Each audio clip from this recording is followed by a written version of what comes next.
penumpang itu. Lengkap penumpangnya. Ada yang feedback itu.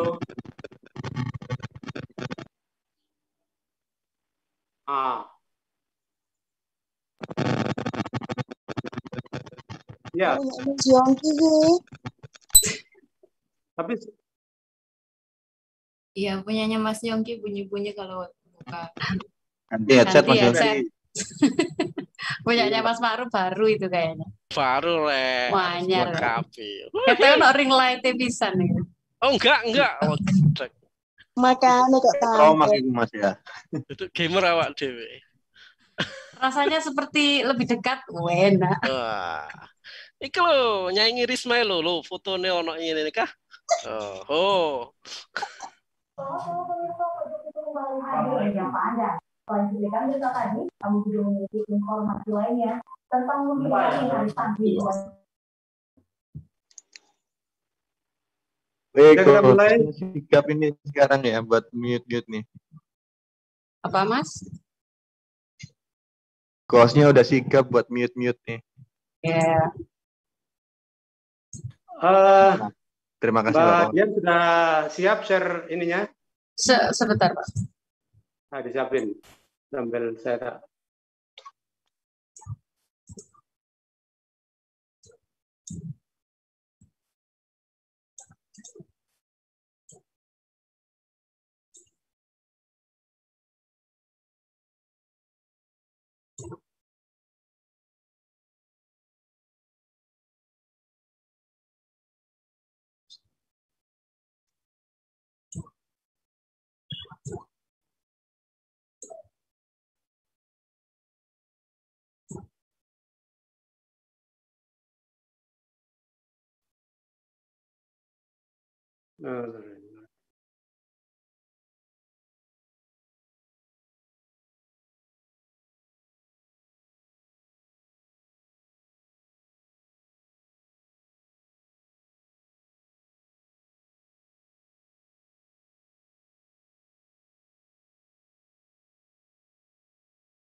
Ya, baik teman-teman, kita mulai.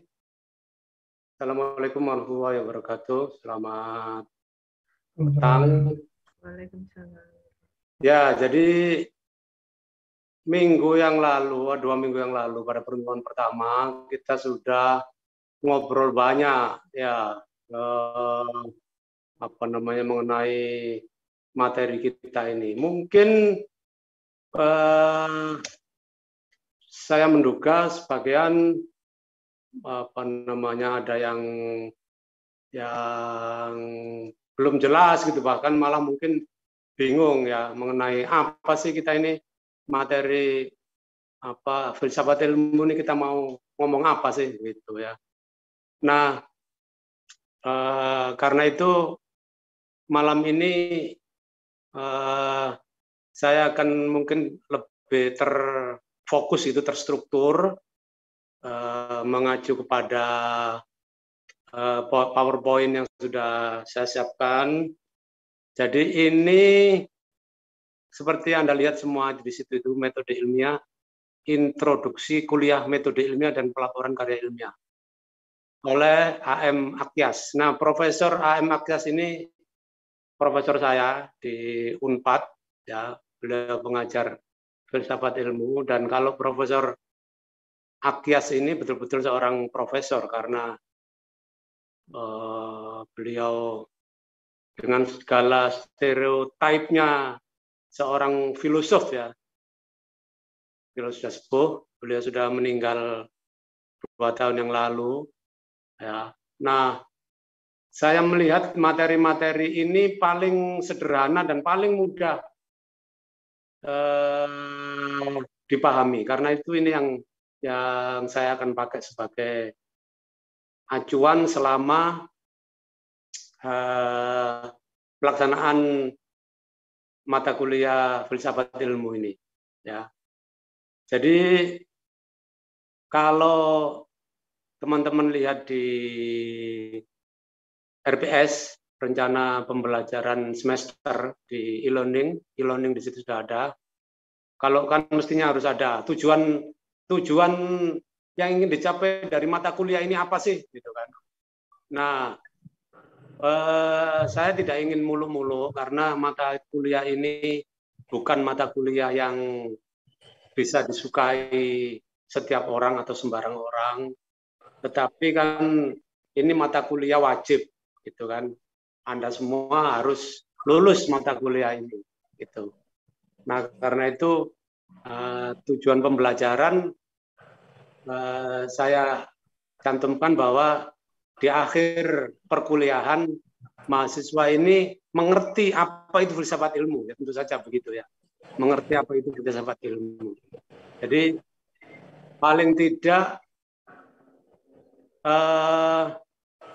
referensi yang saya berikan itu referensi dasar. Di situ adalah referensi buku-buku mengenai filsafat ilmu. Ada banyak di situ, tapi yang saya pilih tentu saja yang saya pelajari di situ. Makanya nanti Anda kan sudah memilih grupnya masing-masing, nanti dibikin resume. Paling tidak nanti di situ ada bermacam-macam pendekatan, tetapi intinya itu sama. Nanti semuanya pasti akan berbicara mengenai apa itu ontologi, apa itu epistemologi, ya minggu lalu sudah saya singgung, apa itu aksiologi. Jadi filsafat ilmu itu yang diutak-utak ya, yang diubrek-ubrek itu ya 3 itu saja, ontologi, epistemologi, dan aksiologi. Jadi nanti kalau setelah mengikuti mata kuliah ini di akhir semester, kalau ibu-ibu yang ditanya anaknya, atau bapak-bapak ditanya anaknya, atau teman-temannya ditanya, apa sih ontologi itu, apa sih epistemologi itu, apa sih aksiologi itu? Bentar, aku udah pernah lah dapat itu. Paling enggak aku ada catatan, sebentar tak lihatkan catatan itu. Gitu. Jadi paling enggak jawabnya enggak, aduh enggak tahu ya, gitu. Apa sih itu? Gitu. Paling enggak jawabnya, aku udah pernah dapat itu. Jadi itulah sebenarnya inti dari filsafat ilmu. Kita berbicara mengenai ontologi, epistemologi, dan aksiologi. Jadi coba kita mulai di Madian di nah, coba Anda lihat ya di situ. Ini seorang lulusan S1, sarjana, scholar atau ilmuwan. Lanjut ke S2 atau S3, larinya atau ke dunia kerja, ya. Scholar atau sarjana. Itu di sini disebutkan, ini dari Oxford Advanced Dictionary ya. Scholar itu atau sarjana, person who knows a lot about a particular subject because they have studied it in detail. Seseorang yang mengetahui banyak mengenai subjek tertentu ya, karena dia have studied in detail, karena dia sudah mempelajarinya secara detail. Ya. Ilmuwan, orang yang ahli atau banyak pengetahuannya mengenai ilmu. Jadi ilmu ini yang akan kita bahas kan, filsafatnya ilmu. Kita sering mendengar bagi dong ilmunya gitu, ya. Kalau Pak Ma'ruf itu karena pengalamannya dia sudah belasan tahun atau berpuluh tahun menjadi jurnalis, dia ahli menulis berita, dia ahli mengedit berita, gitu. Kemudian Pak, bagi dong ilmunya, gitu. Aku pengen belajar ilmu editing dari Pak Ma'ruf, gitu. Kalau misalnya Mbak Dian punya, selain punya fluency in English ya, kefasihan dalam bahasa Inggris, misalnya punya keterampilan, misalnya pinter masak misalnya ya, tahu kuliner, pengetahuannya mengenai kuliner tinggi, terus jago masak gitu, temannya bilang, Mbak bagi dong ilmu masaknya gitu ya. Nah ini kan pertanyaannya, apakah masak itu ilmu begitu kan? Apakah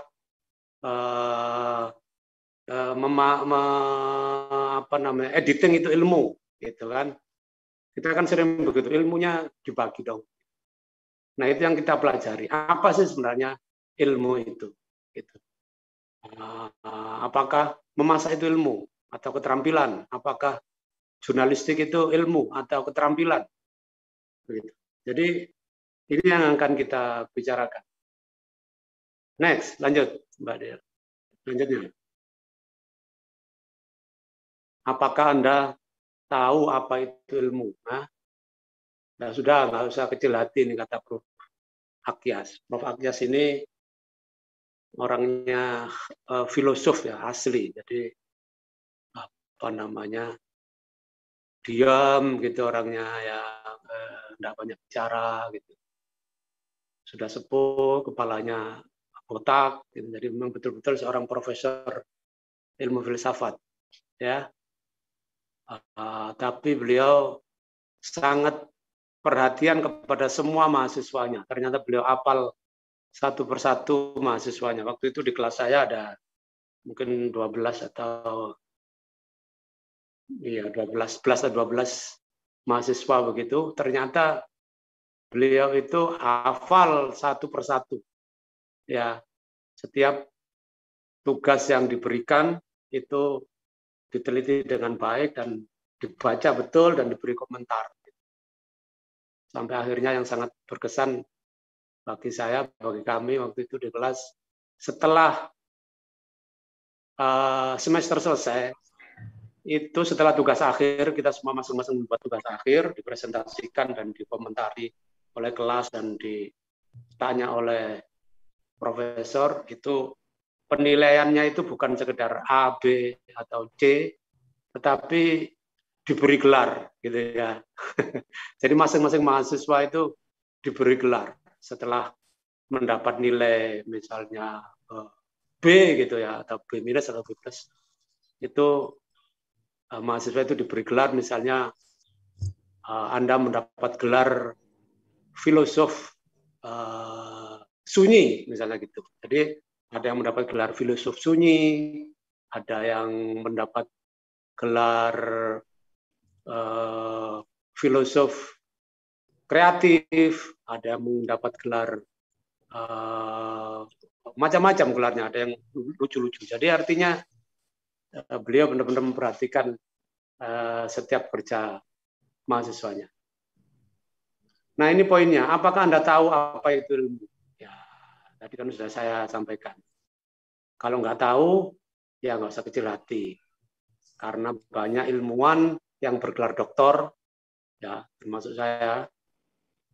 Kalau kata zamannya Mas Ma'ruf dulu sama saya masih di Grafena, wartawan itu doktor karena kayak Ma'ruf itu mondok di kantor. Ya, karena dia masih bujang, daripada pulang bayar kos-kosan, lebih baik jadi doktor. Mondok di kantor, lumayan gratis kan begitu. Itu dokter mondok di kantor. Sekalipun tidak tahu apa artinya ilmu, atau lebih tepat tidak tahu apa esensi atau hakikat ilmu. Jadi karena itu kita belajar filsafat ilmu. Next.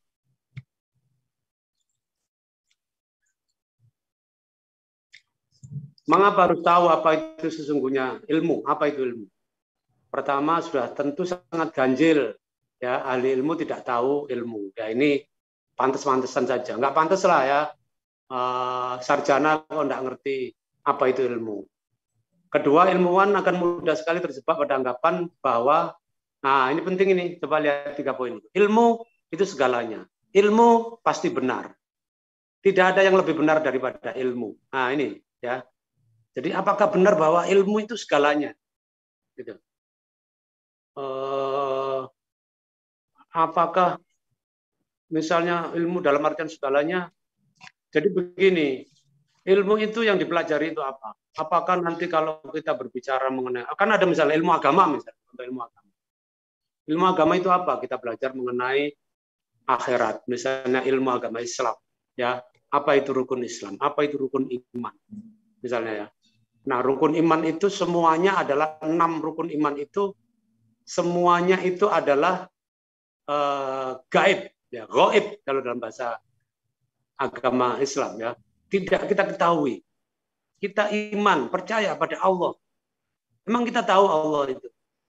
Ya, kita tahu Allah itu ada. Kita beriman. Kita beriman kepada Rasul. Ya, kita tidak bertemu dengan Rasul-Rasul. Kita beriman kepada kitab suci. Ya, kita tahu kitab suci dalam bentuk mushafnya, dalam bentuk cetakannya. Kita beriman kepada malaikat. Kita tidak tahu, tidak pernah bertemu dengan malaikat. Kita beriman kepada hari kiamat. Kita tidak tahu kapan kiamat datang. Kita percaya iman kepada takdir. Kita tidak tahu takdir kita seperti apa. Gitu ya. Jadi ini masuk dalam kategori kita mempelajari ilmu agama. Ilmu agama. Nah, di sini pertanyaannya apakah itu termasuk ilmu? Keyakinan terhadap sesuatu yang gaib yang tidak kita bisa buktikan, apakah itu termasuk ilmu? Gitu ya. Ini pertanyaan 3 poin ini di situ nanti poinnya. Ya. Kemudian ilmu pasti benar, gitu ya. Tapi benar ilmu itu pasti benar. Gitu. Oh ya ini pasti benar karena apa? Karena ini ilmiah. Gitu. Apakah benar bahwa ilmu itu pasti benar? Yang ketiga, tidak ada yang lebih benar daripada ilmu. Nah, apa benar? Tidak ada yang lebih benar daripada ilmu. Ini yang nanti akan kita bicarakan. Next. Ini agak meloncat, tapi nanti pasti akan kita di subjek berikutnya kita bicarakan. Ilmu itu signifikan, membawa kita pada tingkat peradaban dewasa ini. Namun ilmu juga mengancam keberlangsungan planet kita. Artinya begini, sekarang ini ilmu pengetahuan sudah begitu maju. Ya. Ilmu pengetahuan itu ada, gampangnya begini, ada 2. Ilmu pengetahuan alam dan ilmu pengetahuan sosial. Ya. Karena itu di sekolahan kita, di SMA dibagi itu, IPS sama IPA, kan begitu. Nanti Anda yang milih bukunya, filsafat ilmunya Yuyun Sumantri, filsafat ilmu. Ada ya di situ. Yuyun itu nanti akan dibahas itu. Ilmu pengetahuan sosial, ilmu pengetahuan alam. Kenapa harus dipisah di SMA kita? Seolah-olah bahwa IPA itu lebih keren dibanding IPS. Gitu kan. Jadi ada gradasi, ada tingkatan. Oh, kamu apa? Aku IPA. Kamu apa? IPS. Ah, kamu IPS. Kalau mau PDKT agak minder juga anak IPS mendekati anak IPA. Itu karena kenapa bisa? Apa benar begitu? Anda yang baca nanti Yuyun Surya Sumantri, ya filsafat ilmu, di situ dijelaskan itu. Apa itu IPA atau apa itu IPS? Apakah harus dipisah? Apakah harus kenapa mesti dipisah? Gitu ya. Nah, ilmu pengetahuan alam biasa disebut sains di kita. Karena itu atau diterjemahkan menjadi sains. Nanti itu juga dibahas juga kalau Anda baca buku referensi itu. Nah, ilmu pengetahuan itu menghasilkan teknologi. Gampangnya kan gitu.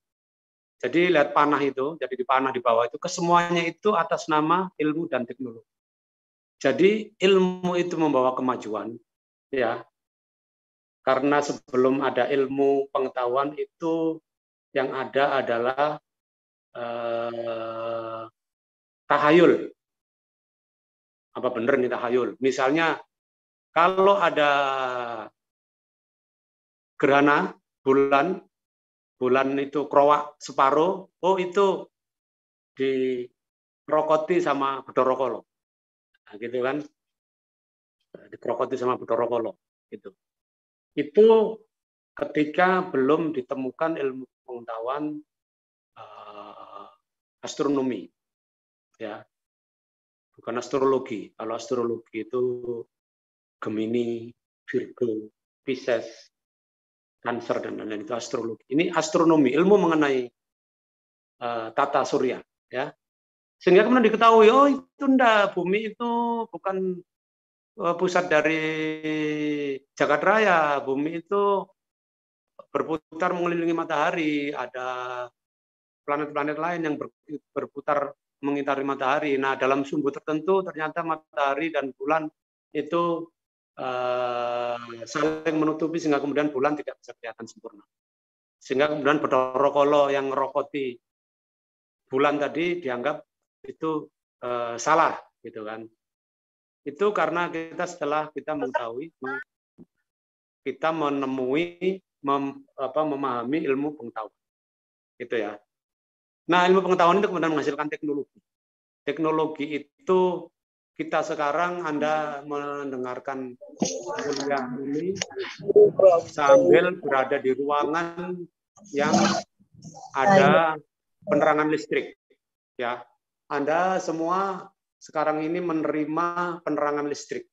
Ya, Anda ada yang menghidupkan AC. Anda menikmati internet. Semuanya ini adalah teknologi. Ya, teknologi dari yang dihasilkan oleh ilmu. Itu ilmu pengetahuan tadi. Jadi tadi kan saya bicara mengenai aksiologi. Apa aksiologinya? Manfaat, kegunaan. Ya ini kalau Anda bicara mengenai ilmu fisika, ya kemudian fisika itu air menghasilkan kekuatan air itu menjalankan turbin itu kemudian bisa menghasilkan listrik itu disalurkan ke rumah kemudian kita bisa menyalakan listrik. Ya, ini adalah hasil dari teknologi, hasil dari ilmu fisika, gitu kan. Nah, kita tinggal menikmati saja, gitu ya. Tinggal menikmati listrik, tinggal menikmati AC, tinggal menikmati internet, gitu. Ya, ilmu yang sudah menjadi teknologi terapan, gitu ya. Nah, saya singkat saja, lihat ini kenapa di sini disebutkan bahwa ilmu signifikan membawa kita pada tingkat peradaban dewasa ini. Nikmat kita menjadi mager, malas gerak. Ya, kita mau sekarang ini dengarkan kuliah sambil mesen McD, BTS, mau mesen ayam geprek, mau mesen nggak usah bergerak kita, tinggal buka Windows saja, kita buka aplikasi, kita bisa pesan. Ya, dalam 10 menit sudah ada di depan pintu kita ayam geprek. Ya kan? Itu teknologi yang membuat kita hidup sangat nyaman. Namun ilmu mengancam keberlangsungan planet kita. Ya, poinnya itu yang diberi warna merah. Pembangunan yang tidak berkelanjutan, kerusakan lingkungan, pemanasan global, terpinggirnya penduduk asli Amerika, Afrika, dan Australia. Indonesia juga, kekurangan pangan dunia. Kenapa ilmu pengetahuan bisa terjadi itu? Satu saja contoh. Kita semua, saya tidak menyadari bahwa dengan menyalakan AC, menyalakan lampu, ya, itu kita memakan daya listrik. Tadi saya ceritakan, kita tidak menyadari bahwa listrik itu dihasilkan melalui satu proses yang di situ banyak menyebabkan dampak terhadap lingkungan. Ya, apa yang kita lakukan ini, hidupkan AC, hidupkan listrik, memberi dampak terhadap lingkungan. Ya, kerusakan lingkungan, pemanasan global. Saya lagi baca bukunya Bill Gates, ya.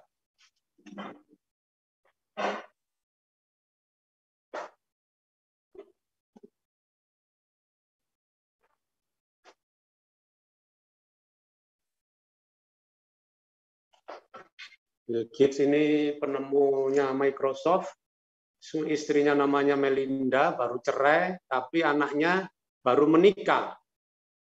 Ya, anaknya menikah dengan laki-laki Muslim Arab dari Kuwait, Nasar Al-Royan, seorang equestrian, penunggang kuda.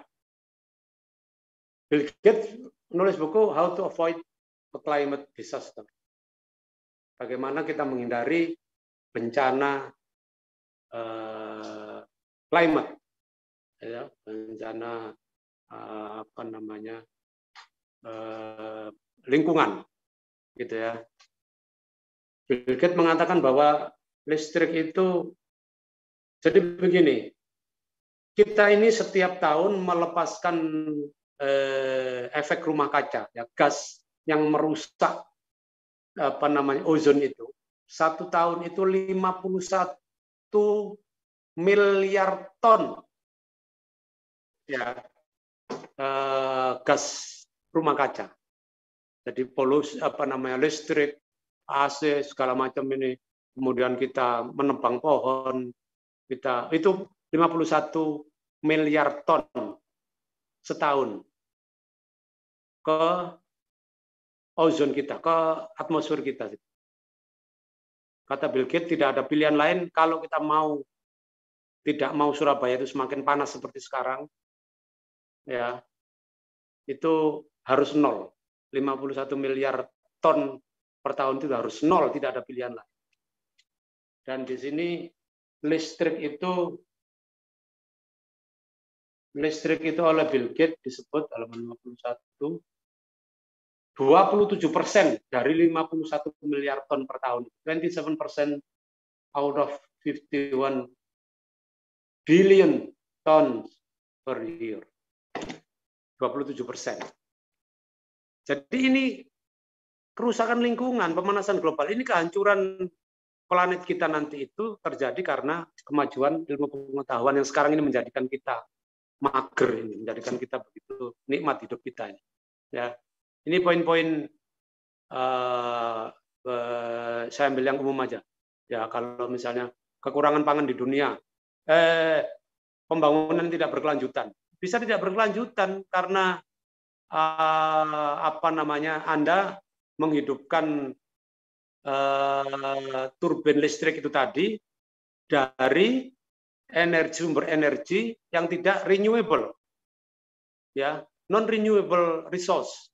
Anda memakai batu bara itu fosil, itu ada di tanah, itu bisa habis, ya. Sekarang ini pembangkit listrik memakai batu bara, ya, itu kotor, mengotori lingkungan, dan yang lebih membahayakan lagi nanti bakal habis batu bara itu. Anda ke Kalimantan, ngeri di sana, ya, ke Sumatera, terutama di Kalimantan, itu para konglomerat itu, Bakri, Luhut, Sandiaga Uno, apa lagi? Itu semua ngeruk batu bara di Kalimantan, banyak lubang-lubang menganga, terus ditinggal begitu saja. Nanti bakal habis batu bara. Tidak akan berkelanjutan, pembangunannya tidak berkelanjutan. Kerusakan lingkungan jelas, lingkungannya rusak. Pemanasan global sudah jelas, kita ini semakin panas sekarang bumi ini. Ini isu-isu lingkungan. Terpinggirnya penduduk asli Amerika, Afrika, dan Australia. Ya, ini orang-orang Indian, orang-orang aborigin dan lain-lain. Kekurangan pangan dunia. Nanti ini isu yang lain. Next. Kemudian semua itu kerusakan karena teknologi. Pemahaman tentang esensi atau hakikat ilmu dapat dimulai dengan pemahaman tentang, tadi sudah saya sebutkan ini ya, ringkas ini, nanti di sini akan menjadi pembahasan kita. Beda ilmu pengetahuan, ya, beda ilmu pengetahuan ilmiah maksudnya dengan pengetahuan bukan ilmu. Sudah ya, pengetahuan non ilmiah, tadi sudah saya sebut ontologi, epistemologi, aksiologi. Ilmu itu dibangun dan ditambah kembangkan melalui penelitian berdasarkan norma metronian. Norma metronian, nanti ada di bawah, norma metronian. Jadi ilmu itu muncul, ditumbuh kembangkan karena ada penelitian. Hasil penelitian diinfer, ya. Apa itu infer? Ada catatan di bawah itu. Dengan kriteria kebenaran. Kriteria kebenaran. Ilmu itu ada kriteria kebenaran. Koherensi, korespondensi, pragmatis.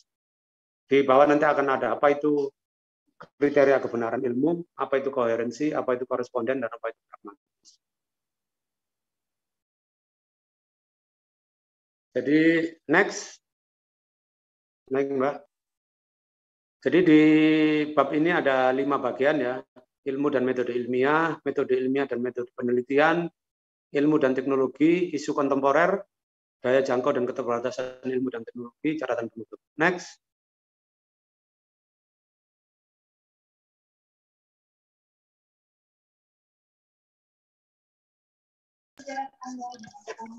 Tadi ini sudah saya singgung. Next. Ayo next. Ini bagian 1.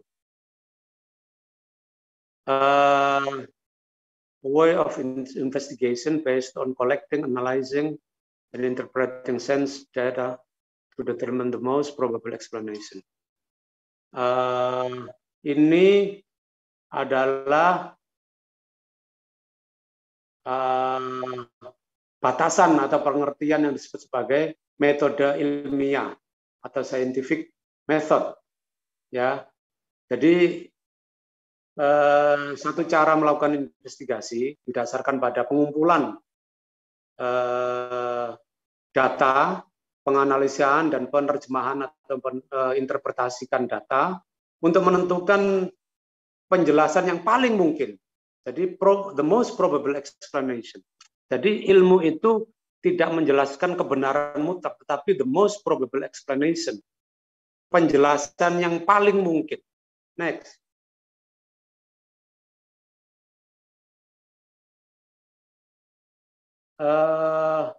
Ini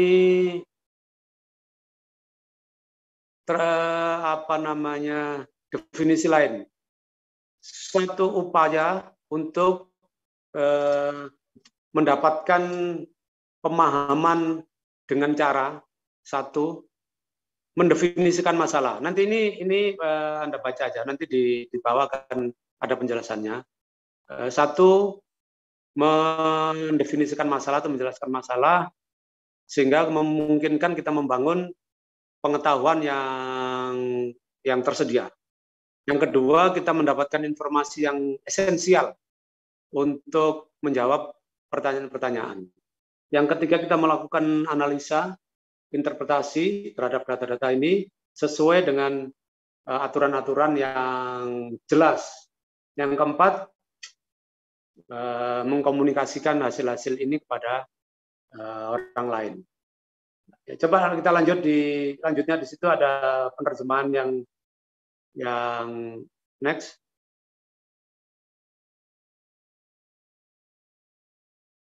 Metode ilmiah adalah suatu cara investigasi yang objektif dan bebas nilai. Nah, tadi saya sebutkan norma Metronian itu bebas nilai. Apa itu bebas nilai? Nanti kita bicarakan.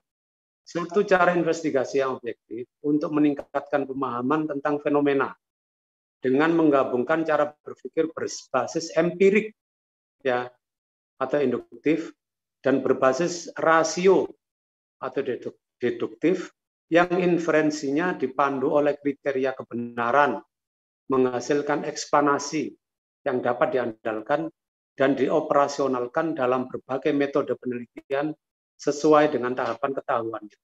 Jadi ini penjelasan filsafat yang agak membingungkan, tetapi nanti Anda akan paham. Saya harapkan Anda akan paham kalau nanti kunci-kunci, istilah-istilah kunci itu bisa kita pahami. Ya, ini Anda baca saja metode ilmiah itu definisinya adalah itu yang sudah ada di situ. Next.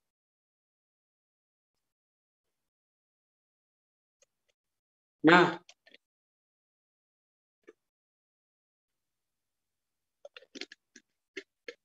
elaborasi atau penjelasan dari definisi tadi.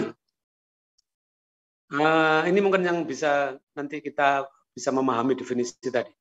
Yang menjadi concern atau perhatian ilmu adalah eksplanasi ya tentang fenomena, baik fenomena alam maupun fenomena sosial. Jadi ini yang tadi saya jelaskan. Apakah kalau kita berbicara mengenai alam akhirat, apakah itu masuk ke dalam bahasan ilmu atau kategori? Ini sudah jelas nomor 1 disebutkan. Yang menjadi concern, ya concern itu perhatian atau perhatian bukan keprihatinan, adalah eksplanasi, penjelasan tentang fenomena. Ya, fenomena itu kejadian atau apa yang kita lihat. baik itu fenomena alam maupun fenomena sosial. Ya, fenomena alam dan fenomena sosial yang bisa kita lihat. Fenomena alam itu hujan, ya, kemudian tadi saya menyebutkan bergerhana, kemudian panas matahari, ada banjir, ada pohon yang bisa matahari yang bisa terbit dan tenggelam, kemudian ada angin, ada hujan dan lain sebagainya. Itu fenomena alam.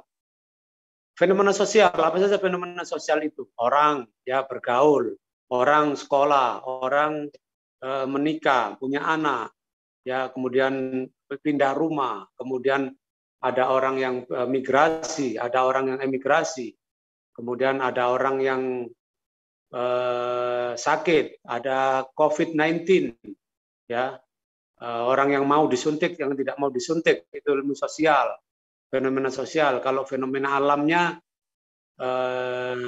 virus, itu adalah fenomena ilmu alam, bagaimana virus itu terjadi, bagaimana virus itu bisa diobati, bagaimana vaksin bisa ditemukan, itu adalah fenomena sains ilmu alam. Tetapi bagaimana orang mau disuntik, kenapa orang tidak mau disuntik, kenapa orang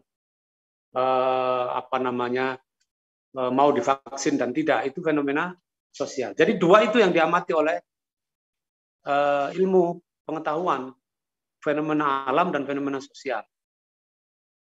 Investigasinya harus objektif dan bebas nilai. Ya, investigasinya itu penyelidikan ilmiah tadi harus objektif. Objektif itu tidak subjektif. Tidak subjektif. Subjektif itu dipengaruhi oleh kepentingan kita. Ya, nanti ini ada elaborasi, ada penjelasan sendiri. Yang jelas Anda pahami bahwa ilmu itu membahas mengenai fenomena alam maupun fenomena sosial. Ilmu itu dilakukan dengan investigasi yang objektif dan bebas nilai. Norma Metronian. Ini diperdebatkan. Bebas nilai nanti itu ada penjelasannya. Tapi secara ringkas begini. Einstein menemukan atom, menemukan persamaan yang akhirnya menghasilkan orang bisa mengurai atom, ya. Einstein menemukan teori kuantum, ya. Dia menemukan teori atom. Kemudian atom itu ketika kemudian dipecah unsur-unsurnya, ada uranium, selamanya, ternyata dia bisa dipakai menjadi bom. Sehingga kemudian Manhattan Project tahun 42 di Manhattan sana itu menghasilkan bom atom. Ya, itu karena Einstein, seorang ahli fisika, dia menemukan persamaan E sama dengan M kuadrat, aku lupa, ya, yang itu kemudian menghasilkan senyawa atom dan bisa menghasilkan bom atom. Ketika penelitiannya, teorinya Einstein ini menghasilkan bom atom, Einstein menyurati pada Presiden Eisenhower, kalau nggak salah, itu ada di bukunya Yuyun, ceritanya itu, atau di mana, saya lupa, bahwa ilmu pengetahuan yang kita temukan ternyata tidak hanya memberi manfaat pada manusia, tapi bisa menghancurkan manusia. Gitu. Nah, inilah kemudian pertanyaannya, apakah ilmu pengetahuan itu bebas nilai atau tidak? Norma Metronian itu. Jadi ilmu pengetahuan itu bebas nilai atau apa tidak? Karena teori itu kemudian ketika ditemukan teori kemudian bisa menghasilkan atom yang kemudian menghasilkan bom dan menghancurkan Nagasaki dan Hiroshima. Dan yang kemudian pada 15 Agustus 45 dan akhirnya Indonesia merdeka, gitu. Kalau Nagasaki dan Hiroshima tidak dibom oleh Amerika, oleh sekutu dengan menjatuhkan bom nuklir dari pesawat Enola Gay, ya ada lagunya itu Enola Gay, itu Indonesia nggak merdeka, bukan nggak merdeka, nggak cepat-cepat merdeka, Bung Karno nggak cepat-cepat merdeka. Yang ketiga, cara berpikirnya merupakan gabungan dari cara berpikir induktif dan cara berpikir deduktif. Ya, dua ini nanti yang Anda utak-utak juga. Induktif itu berbasis empiris, deduktif berbasis rasio. Deduktif itu rasional basisnya. Itu dari yang khusus, yang umum menjadi yang khusus. Ya. Kemudian yang induktif itu dari yang khusus menjadi yang umum. Ya, nanti ini dua ini, itulah yang nanti akan membedakan Anda apakah Anda akan melakukan penelitian itu kualitatif ya atau kuantitatif. Ya. Induktif berbasis empirik. Empiris itu bukti-bukti yang ada di sekitar kita dari panca indera kita. Ya, panca indera kita. Kita melihat, mencium, meraba itu adalah empiris, pengalaman indrawi, ya, pengalaman indrawi. Ilmu yang kita dapat dari pengalaman indrawi berbasis empirik itu ilmu yang disebut sebagai induktif, ya, dari umum menjadi dari khusus menjadi umum. Cara berpikir deduktif, basisnya rasio, akal kita. Ini yang disebut berpikir deduktif. Jadi dari khusus kemudian menjadi yang umum, ya. Jadi biasanya kita berpikirnya silogisme. Minggu lalu sudah saya sebutkan. Secara ringkas silogisme itu ada premis mayor, ada premis minor. Premis mayor misalnya begini, manusia pasti mati. Premis mayor ya. Silogisme ini ada 3 langkah cara mengambil kesimpulan. Deduktif berdasarkan rasio, berdasarkan akal kita. Silogisme nanti 3 ini Anda akan banyak menemukan ketemu di pembahasan ilmu filsafat ilmu. Silogisme 3 langkah untuk mengambil kesimpulan berdasarkan premis mayor, premis minor, dan kesimpulan. Premis mayor, manusia pasti mati, ya. Kemudian premis mayor, premis minornya si Dudu atau si Badu adalah manusia, ya. Kesimpulannya si Badu pasti mati. Itu kesimpulan deduktif, ya, berdasarkan rasio. Nanti Anda akan banyak menemui istilah ini, silogisme. Ingat-ingat, ya, premis mayor, premis minor, dan kesimpulan. 4, inferensinya dipandu oleh kriteria kebenaran dan investigasinya dijabarkan dalam berbagai metode penelitian. Ini nanti agak membutuhkan penjelasan yang lebih luas, tapi secara umum 5 poin ini adalah elaborasi dari definisi di halaman sebelumnya.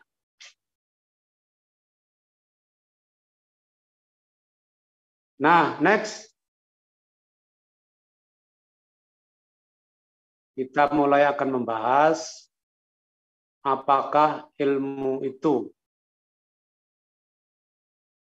Langsung, Mbak, next. Jadi tadi sudah saya sampaikan di pembukaan, apakah memasak itu termasuk ilmu? Apakah misalnya keahlian sebagai tukang misalnya listrik misalnya pakai itu sebagai ilmu. Di sini ada definisinya. Pengetahuan. Ya, jadi pengetahuan disebut sebagai pengetahuan, knowledge dalam bahasa Inggrisnya. Segenap apa yang kita ketahui mengenai segala objek. Itu pengetahuan, itu knowledge. Berfungsi sebagai etika. Etika itu membedakan yang baik dan buruk. Ya, ini boleh, ini tidak secara etika. Estetika, yang indah dan yang jelek. Logika, yang benar dan salah. Jadi kita mempunyai pengetahuan yang dasarnya itu etika. Ini baik dan ini buruk. Itu karena etika. Ya, makan dengan tangan kanan itu baik. Makan dengan tangan kiri itu buruk. Itu etika. Pengetahuan yang berdasarkan etika. Ada estetika, yang indah dan yang jelek. Ya, bunga mawar itu indah, tetapi durinya jelek. Ya, itu estetika. Sesuatu yang bisa pengetahuan yang kita dapatkan untuk membedakan sesuatu yang indah dan sesuatu yang jelek. Logika itu benar dan salah. Jadi Logika tadi adalah cara kita berpikir dengan menggunakan logik atau akal untuk membedakan mana yang benar dan yang salah. Nah, pengetahuan diperoleh melalui pemikiran, penalaran, pengamatan, observasi, perasaan, intuisi, transendensi, kemudian wahyu. Jadi pengetahuan tadi, cara memperolehnya adalah melalui penalaran, ya, pemikiran. Nalar itu adalah rasio. Jadi tadi kalau di awal saya sebutkan ada pemikiran deduktif, ya, deduktif yang berdasarkan penalaran, maka itulah berdasarkan rasio, ya, itulah salah satu cara kita mendapatkan pengetahuan, ya. Jadi, nah, tetapi juga di situ disebut, ya, pengamatan atau observasi. Tadi sudah disebutkan pengamatan itu pengalaman indrawi dengan cara kita menggunakan panca indera kita, ya. Disitulah yang disebut sebagai pengetahuan, yang disebut dapatkan melalui pengamatan atau observasi. Perasaan, ya, ada intuisi. Ya, oh saya tahu bahwa kamu tidak setia, tidak jujur, karena perasaan saya mengatakan, intuisi saya mengatakan begitu. Ya, kemudian transendensi itu sesuatu yang transenden yang tidak bisa kita lihat. Kemudian di situ ada wahyu, ya, wahyu itu kebenaran agama, pengetahuan agama. Bersifat empirik. Poin selanjutnya, empirik itu bisa kita buktikan, empirisme bisa kita buktikan secara indrawi. Non empirik ya tidak bisa kita buktikan secara indrawi maupun keduanya. Ada yang bisa kita buktikan secara empirik, tidak bisa kita buktikan secara empirik, tetapi dia non empirik. Berikutnya, coba ini Anda perhatikan. Pengetahuan non-ilmiah. Ada pengetahuan tapi disebut non-ilmiah. Coba Anda lihat di situ. Di situ disebutkan agama, ya, filsafat, matematika, seni, sejarah, dan sebagainya. Pembahasannya yang detail ada di Muslih, ada di Yuyun Surya Sumantri, ada di Franz Magnus, ada, ya, referensi yang sudah saya berikan ke Anda, di Nong Muhajir juga ada, semua hampir ada semua di situ. Jadi kenapa agama tidak disebut sebagai pengetahuan yang ilmiah? Kenapa filsafat tidak disebut sebagai pengetahuan yang ilmiah? Kenapa matematika tidak? Matematika kan ilmiah, Pak. Tidak. Matematika itu metode berpikir sama dengan statistika. Anda nanti akan bisa temui di referensi di buku, ya. Nanti tapi di belakang rasanya ini juga dijelaskan. Seni, sejarah itu humaniora, ya, humaniora. Tadi ada sains dan saya ilmu pengetahuan alam dan ilmu pengetahuan sosial.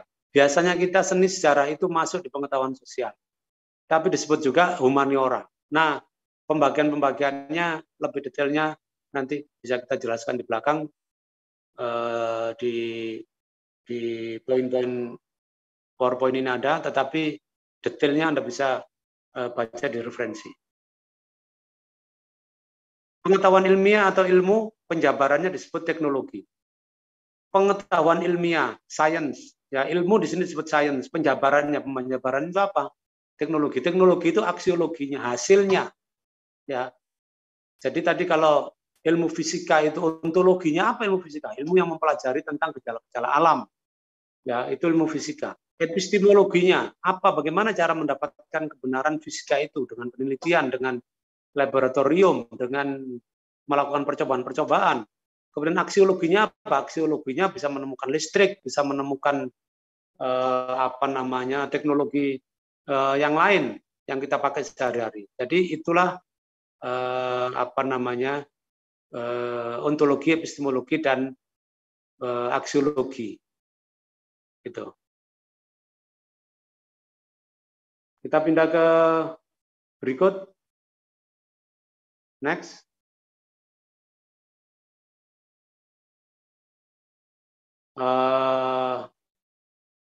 Bentar, ini definisi-definisi.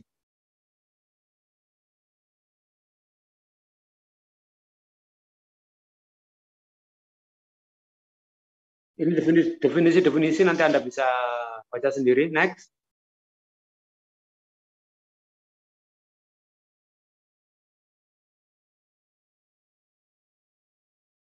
Ini definisi dari Andi Hakim Nasution.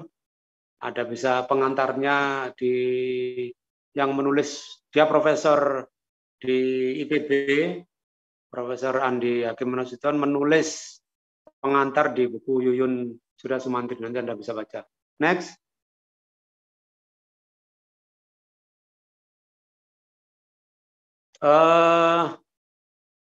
Sudah saya sebutkan tadi. Jadi ilmu itu sumbernya dari rasio, akal, dan indera. Indera itu pengamatan, ya. Artinya setelah fakta atau fenomena atau gejala alam ditangkap oleh indera, kita mencoba berolah pikir yang disebut sebagai bernalar agar fakta atau gejala alam itu tidak lagi menjadi misteri dan kemungkinan kita untuk meramalkan dan atau mengontrol gejala tersebut.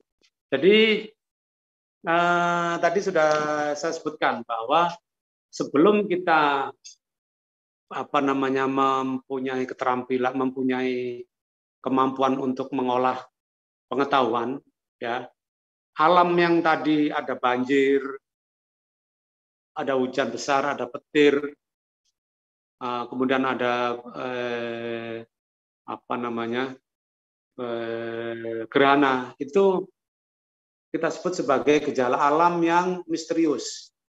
Tetapi setelah kita menemukan ilmu pengetahuan, kita bernalar, prosesnya disebut penalaran, ya, yang tadi disebut katakanlah banjir, ya, banjir kita masih menyebutnya sebagai banjir bandang. Bahwa ini gejala alam, alam murka, ya, karena kita kurang sesajen, misalnya. Sehingga kemudian timbul apa yang disebut sebagai tahayul, ya, kepercayaan yang tidak berdasarkan kepada rasio. Tapi kemudian setelah kita bisa menemukan, oh banjir ternyata disebabkan oleh curah hujan yang tinggi. Oh banjir ternyata terjadi karena kita melakukan penebangan hutan. Oh banjir terjadi karena kita menyumbat saluran-saluran air atau membuang sampah dengan ngawur, gitu.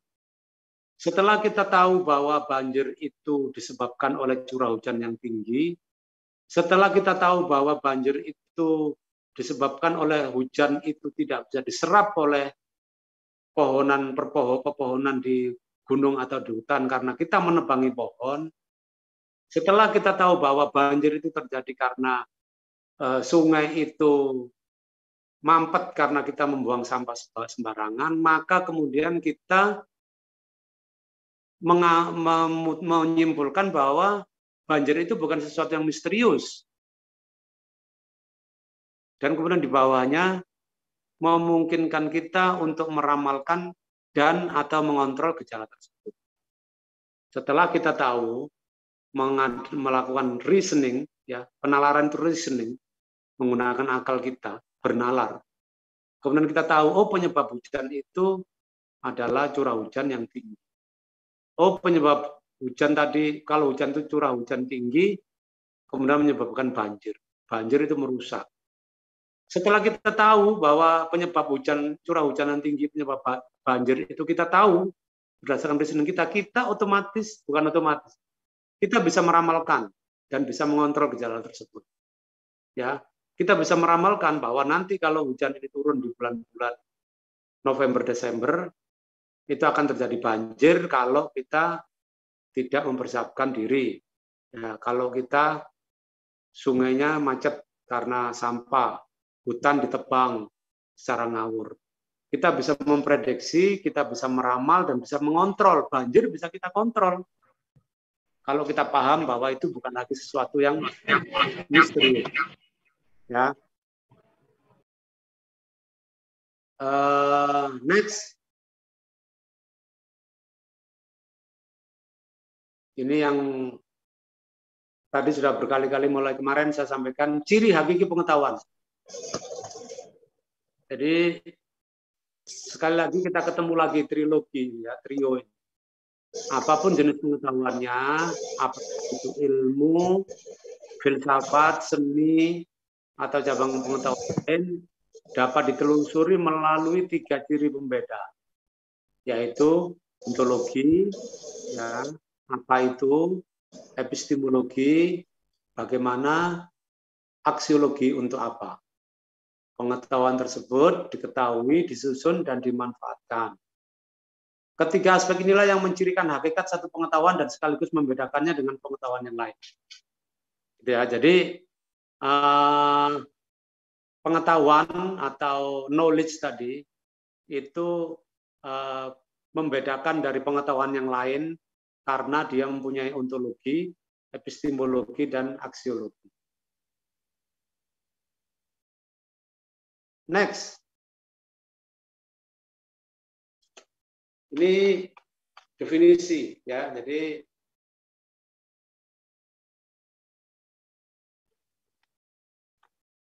kalau ditanya mengenai apa itu ontologi, setidaknya definisi ringkas ini bisa menjelaskan apa yang ingin diketahui oleh ilmu atau apakah yang menjadi bidang telaah ilmu. Inilah yang disebut sebagai pertanyaan ontologis, atau ontologi itu adalah segala sesuatu yang dilakukan untuk mengetahui apa itu ilmu. Segala sesuatu yang dilakukan untuk mengetahui apa bidang telaah ilmu. Kalau Anda sekarang mempelajari ilmu komunikasi, ya, ilmu komunikasi, communication science. Karena itu nanti Anda setelah menyelesaikan S2, Anda akan mempunyai gelar Master MIKOM, ya, Master Ilmu Komunikasi. Master itu artinya ahli, mastery,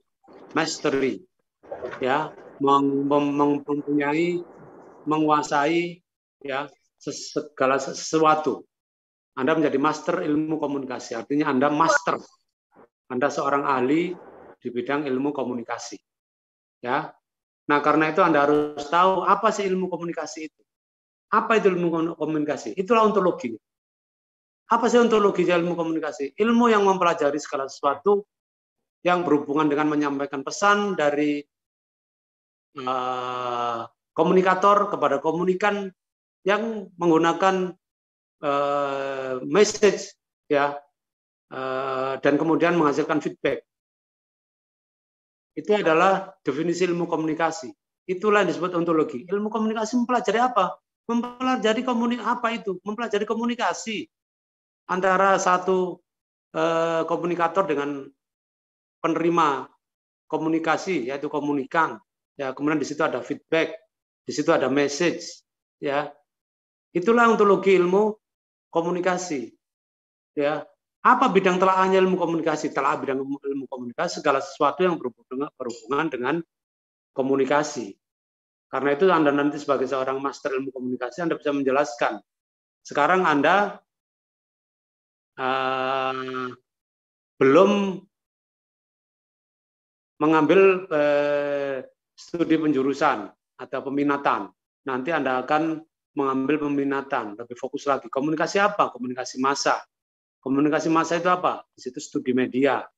Itu semua bidang telaah komunikasi. Itulah yang disebut sebagai ontologi ilmu komunikasi. Apa yang ingin diketahui oleh ilmu itu? Segala sesuatu, kalau ilmu komunikasi, yang berhubungan dengan komunikasi manusia atau bukan manusia. Ya, komunikasi saya ngomong, Anda diam, ini komunikasi.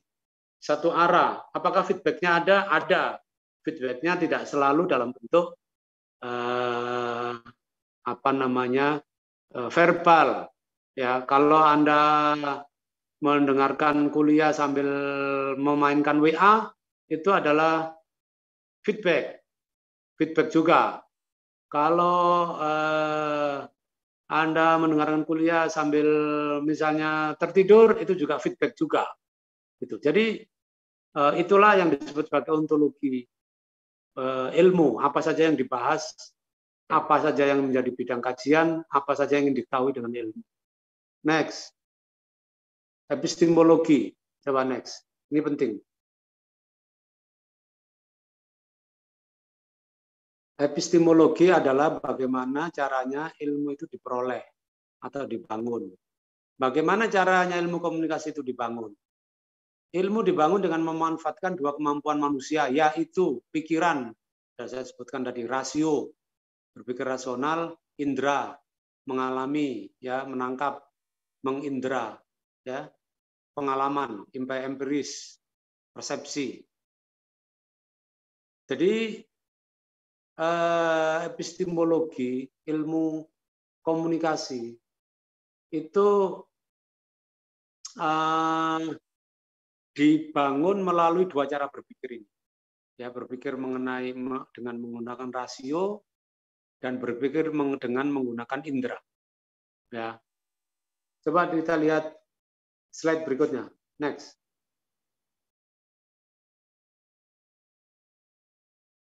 Ilmu dibangun dengan berpikir secara personal dan berpikir secara rasional, dan secara empiris. Ya, jadi berpikir dengan menggunakan akal dan menggunakan pengalaman. Kesimpulan-kesimpulannya ditarik setelah dilakukan pengujian berulang-ulang. Ilmu itu a posteriori. Nah, Anda lihat itu di bawah, Anda sering mengatakan a priori. Kamu itu a priori. Nah, tetapi kita jarang menggunakan istilah a posteriori. Padahal itu kebalikannya. A posteriori itu adalah satu kesimpulan yang kita ambil setelah dilakukan pengujian. Itu cirinya ilmu. Disitulah yang disebut sebagai a posteriori. Tetapi ada pemikiran atau ada yang disebut a priori. Berpikir secara rasional tanpa empiris. Kesimpulan-kesimpulannya ditarik tanpa pengujian. Jadi itulah cirinya bedanya ilmu. Tadi kan disebut. Kenapa filsafat itu tidak disebut sebagai ilmu? Karena filsafat itu a priori. Tetapi ilmu itu cirinya a posteriori. Sudah diuji secara berulang-ulang. Ya. Jadi contohnya kalau tadi kita berbicara mengenai ilmu alam, fisika. Misalnya besi ketika dipanaskan dia akan memuai. Air ketika dipanaskan 100 derajat dia akan mengeluarkan uap, ya, dia akan mendidih. Air ketika didinginkan pada 0 derajat dia akan membeku. Itu ilmu pengetahuan. Karena apa? Karena dia sudah diuji dengan berbagai macam cara pengujian berulang-ulang dan hasilnya itu tetap sama. Gitu. Anda ada di Banyuwangi, Anda mau ada di Glenmore, Anda mau ada di California, Anda mau ada di Kalidami, ya, Anda mau ada di Kalideres, yang namanya air kalau membeku 0 derajat yang menjadi es, beku. Api kalau membakar air 100 derajat yang mendidih, mengeluarkan uap. Besi kalau dipanaskan ya memuai. Begitu. Itu ilmu, itu a posteriori. Sudah dikaji berulang-ulang dan hasilnya konsisten sama. Tetapi cara berpikir a priori, cara berpikir filsafat itu tidak ada bukti empiriknya, kesimpulan ditarik tanpa pengujian. Jadi begini, misalnya begini, filsafat moral, ya. Kalau Anda menolong orang yang sedang kesusahan, Anda akan memperoleh kepuasan, Anda akan memperoleh kebahagiaan. Itu pengetahuan yang sifatnya a priori, karena tidak pernah diuji secara laboratorium, secara penelitian, itu bahwa ketika Anda menolong seseorang yang kesusahan di jalan, itu Anda akan memperoleh kebahagiaan, kepuasan. Ya, itu pengetahuan filsafat. Ya, pengetahuan filsafat itu a priori tidak dilakukan melalui pengujian ilmiah. Ya, jadi karena seorang ahli filsafat mengatakan ada filsafat moral namanya Immanuel Kant, ya, dia mengatakan bahwa kebenaran moral itu pasti benar, gitu ya. Kebenaran moral itu pasti benar. Kalau secara moral itu baik, itu pasti benar, gitu. Itu pandangannya Immanuel Kant. Dia seorang filosof, ya. Nah, pandangan Immanuel Kant ini kebenaran filosofis, gitu. Kebenaran yang sifatnya a priori itu tidak dilakukan melalui penelitian dan pengujian empirik, gitu ya. Jadi itu bedanya filsafat dengan ilmu pengetahuan tadi. Ilmu pengetahuan itu a posteriori, filsafat itu a priori. Jadi ini perbedaannya. Nanti ada perbedaan lain. Ini next dulu. Coba kita lihat dulu berikutnya. Nah ini. Jadi kalau kesimpulan ilmu diterima oleh semua orang, universal, teruji kebenarannya. Jadi tadi sudah saya sebutkan, Anda mau ada di Glenmore, apa namanya, Banyuwangi atau Jember ya. Anda mau ada di Glenmore yang di Glasgow di Scotland, Anda mau di California, Anda mau di Kalideres atau di Kalidami, sama semua kebenaran ilmiah itu tadi.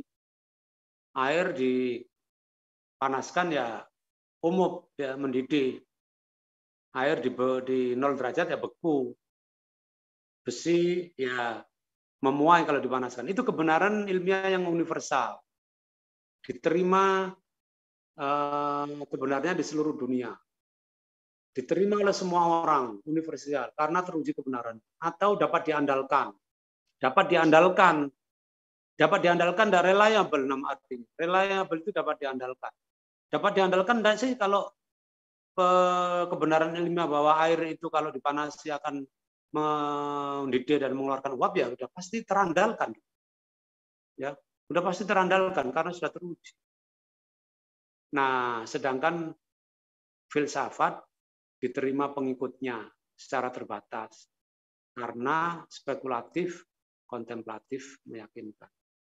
Tadi ya, filsafat itu tidak kebenaran yang mutlak, tidak kebenaran yang universal, hanya orang-orang yang belajar filsafat saja. Filsafat itu banyak ya, ada yang Anda percaya pada Plato, Anda percaya pada Aristoteles, Anda percaya pada macam aliran-aliran filsafat. Ya, udah, ini next kita habiskan dulu. Udah jam 8 ini.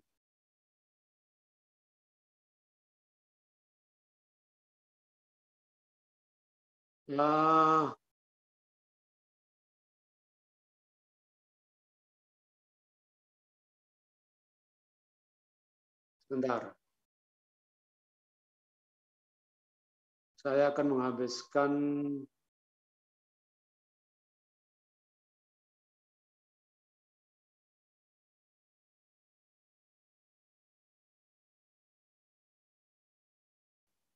oke.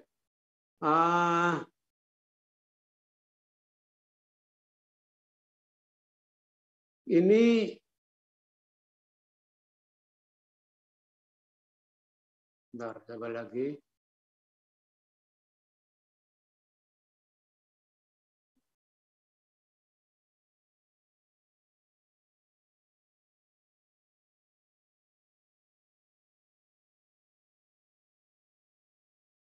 Tadi di depan sudah kita sebut norma Metronian, ya. Jadi sekarang ini kita sudah masuk pada 4 poin yang disebut sebagai cara untuk mendapatkan kebenaran ilmiah, gitu ya. Jadi tadi yang disebut ilmu pengetahuan yang a posteriori tadi, itulah yang disebut sebagai kebenaran ilmiah. Ya. bagaimana cara mendapatkan kebenaran ilmiah itu? Ini ada 4 poin yang disebut sebagai norma Metronian. Jadi norma Metronian itu apa saja? 1, universalism. Tadi sudah saya sebutkan, sifatnya universal, sama saja di seluruh dunia. Ya. Yang kedua, komunalisme. Komunalisme itu produk ilmu itu bersifat komunal, bukan privat, ya. Dan bahwa kegiatan keilmuan itu dapat pada dasarnya adalah sebuah kegiatan kooperatif. Jadi Anda tidak bisa menemukan kebenaran ilmiah privat. Wah, ini saya sudah temukan. Pokoknya sudah saya temukan ini kebenaran. Tidak bisa begitu. Anda adalah bagian dari masyarakat ilmiah. Sebuah penemuan itu ada namanya peer review. Nanti Anda kalau melakukan penelitian itu ada peer review. Sebelum kalau Anda tampil di jurnal, ya, di jurnal internasional seperti Scopus, itu adalah peer review. Review yang dilakukan oleh kelompok Anda. Jadi kebenaran ilmiah itu harus komunal, ya, diakui oleh kelompoknya. Kemudian berikutnya disinterestedness. Apa itu artinya? Mengacu pada ide bahwa kerja keilmuan itu melibatkan minat yang mendalam, namun tidak memihak dalam memecahkan masalah-masalah dunia. Dan ini yang menjadi dasar pengukuhan bahwa ilmu secara etis bebas nilai. Ini yang disinterestedness ini yang nanti akan menjadi perdebatan pada Anda. Sekarang Anda ketika masa pandemi, ya, Anda mendengar bahwa ada vaksin-vaksin Sinovac, ada vaksin dari Amerika, ada vaksin dari Inggris, ada vaksin dari Rusia, dan dari mana-mana. Salah satu vaksin yang kita terima di Indonesia, ya, ada yang mengatakan bahwa vaksin itu tidak halal. Karena apa? Karena dalam prosesnya menggunakan unsur-unsur babi dalam prosesnya. Inilah yang disebut sebagai disinterestedness. Ya, apakah betul bahwa ilmu pengetahuan itu bebas nilai? Tadi sudah saya sampaikan contoh yang paling gamblang itu adalah atom tadi. Ya, teori relativisme Albert Einstein, ya, itu kemudian berhasil memisahkan unsur-unsur atom yang bisa menjadikan uraniumnya bisa menjadikan bom. Apakah ini bebas nilai atau tidak? Ini Anda nanti harus menyimpulkan. Tadi saya sampaikan, vaksin itu tidak halal. Kalau tidak halal ya namanya haram. Tapi MUI mengatakan, oh haram, halal, karena ini darurat, misalnya. Nah, disinilah kemudian yang disebut bahwa disinterestedness itu. Ya, kerja keilmuanan itu memecahkan masalah-masalah dunia yang bebas nilai. Sekarang pertanyaannya, mengapa para ilmuwan itu menggunakan unsur babi untuk mengadakan penelitian? Ya, mereka berpandangan bahwa faktor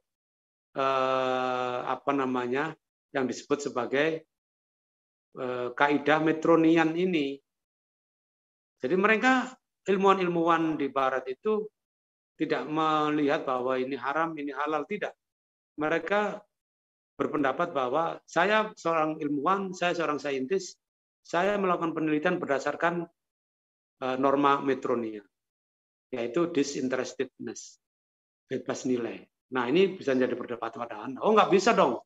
Kita sebagai ilmuwan Muslim, misalnya, tidak boleh mempercayai bahwa ilmu itu bebas nilai. Kita tetap harus ilmu itu halal, ilmu itu yang diridhoi oleh Allah, ilmu itu yang bermanfaat, memberi maslahat pada umat. Ya udah itu, Anda berargumen bahwa ilmu itu tidak bebas nilai. Gitu. Tetapi norma Metronian mengatakan bahwa 4 norma itu salah satunya adalah disinterestedness, bebas nilai.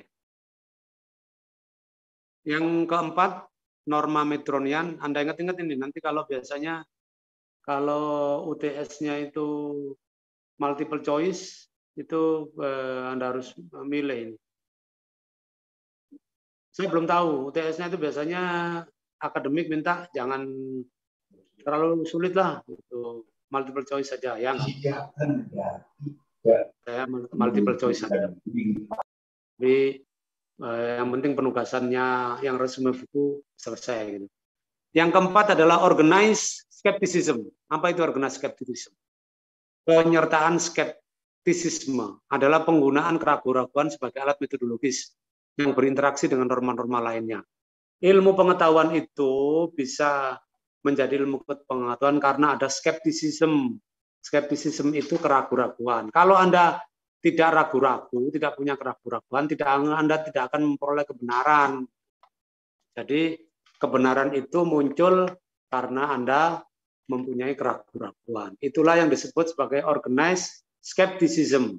Ya, semua ilmu pengetahuan itu didasarkan pada 4 norma Metronian, yaitu universalism, berlaku di seluruh dunia, komunalisme, berlaku di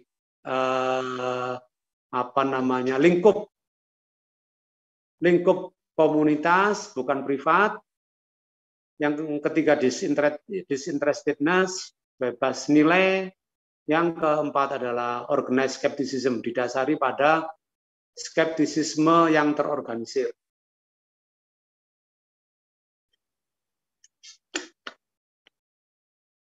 Kita lanjut.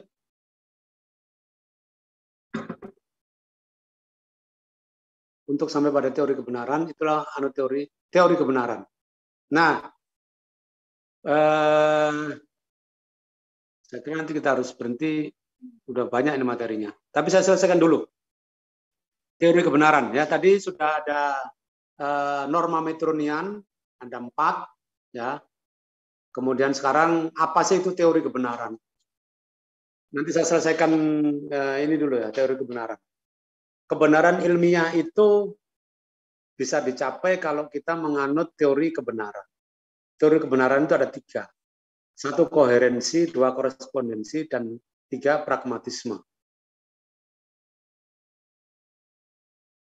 Dikasih kesimpulan sama Prof.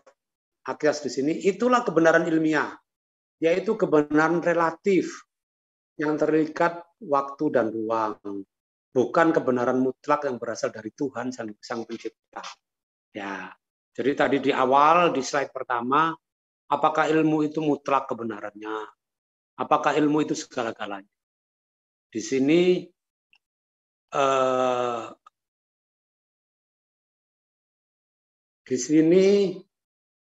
kita bisa melihat bahwa kebenaran ilmiah. Ya, jadi kebenaran benar apa salah ini benar. Apakah ini kebenaran mutlak? Bukan, tidak ada kebenaran mutlak. Ini adalah kebenaran ilmiah. Kebenaran ilmiah kita dapat setelah kita membuktikan teori kebenaran ilmiah yang 3 ini. Dan kalau 3-tiganya ini sudah kita bisa dapatkan, maka yang kita dapat adalah kebenaran ilmiah yang terikat ruang dan waktu. Ya. Loh, kok terikat ruang dan waktu? Katanya tadi universal, berlaku di seluruh dunia. Iya, benar, universal. Tetapi waktu universal itu pun itu adalah terbatas, karena itu adalah ruang. Ya. Apakah berlaku selama-lamanya? Tidak mungkin teori itu berlaku selama-lamanya. Teori kebenaran ilmiah itu, ilmu pengetahuan itu relatif. Ilmu pengetahuan itu sementara. Sampai kapan? Sampai ditemukannya ilmu pengetahuan yang baru. Ya, jadi Einstein dengan teori relativisme maupun Newton, Sir Isaac Newton yang menemukan gravitasi itu sudah ratusan tahun. Gravitasi sudah ratusan tahun ya. Nah, Einstein masih belum. Itu kebenaran ilmiah. Sudah banyak teori-teori lain yang mengoreksi atau menambahi kebenaran teorinya Sir Isaac Newton. Ya. Karena itu teorinya Sir Isaac Newton itu, teori Newton itu menghasilkan ilmu pengetahuan yang luar biasa. Kita mengetahui galaksi-galaksi, kita mengetahui planet-planet. Kenapa planet-planet itu yang begitu luas, tidak terbatas, dan jumlahnya itu miliaran planet, ya. Kenapa itu bisa berjalan di orbitnya, tidak nabrak, ya. Matahari, bumi, Mars, Venus, Saturnus berputar di orbitnya, tidak bertabrakan.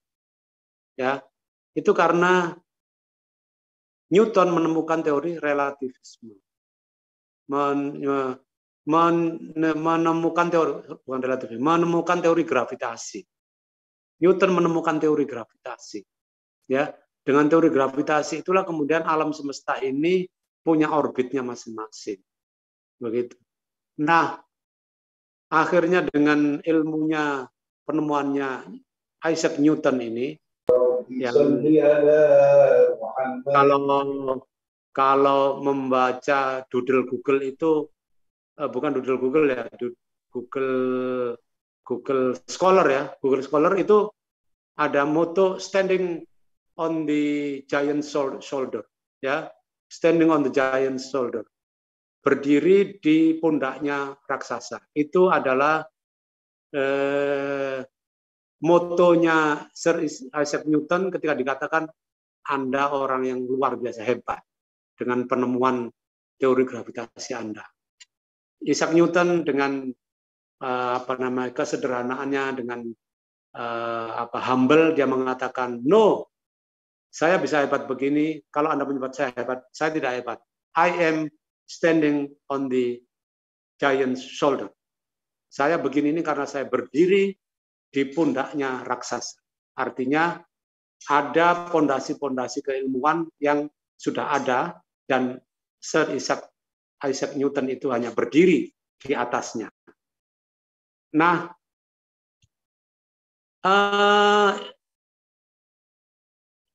jadi alam semesta, ya, universe, jagat raya, itu galaksi, Milky Way atau garis susu, ya, jumlahnya miliaran. Apakah bumi ini satu-satunya planet yang ditempati makhluk? Wallahu a'lam. Sampai sekarang peneliti-peneliti yang hebat-hebat itu belum bisa menemukan jawaban. Tidak ada satupun yang bisa menemukan jawaban. Coba, ya, sudah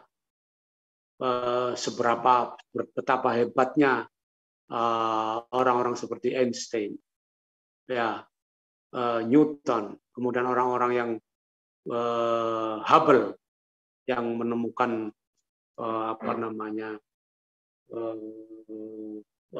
komet Hubble, ya. Orang-orang yang begitu hebat itu masih tetap belum bisa memastikan apakah ada planet lain yang berpenghuni. Sekarang kita menyebut jagat raya itu sebagai universe. Apa benar jagat raya ini hanya satu, tunggal, universe? Apa bukan jamak? Kenapa tidak disebut sebagai multiverse? Tidak ada, belum ada jawaban. Ya, belum ada jawaban. Nah, karena itu coba Anda lihat di sini, kebenaran yang dibawa oleh Sir Isaac Newton maupun oleh Albert Einstein itu adalah kebenaran ilmiah yang relatif, terikat waktu dan ruang, bukan kebenaran mutlak yang berasal dari Tuhan Sang Pencipta. Karena itu kalau kita makhluk beriman, manusia beriman, kebenaran yang mutlak itu kebenaran dari mana?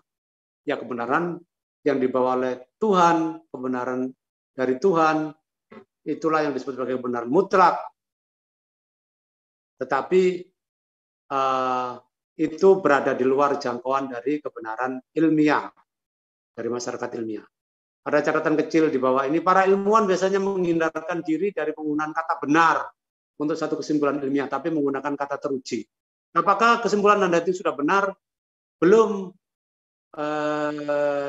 Saudara Promovendus, apakah temuan Anda ini sudah terbukti kebenarannya? Tidak. Profesor yang terpelajar, kebenaran yang Promovendus temukan ini adalah kebenaran yang sudah teruji. Anda lihat catatan kecil di bawah itu.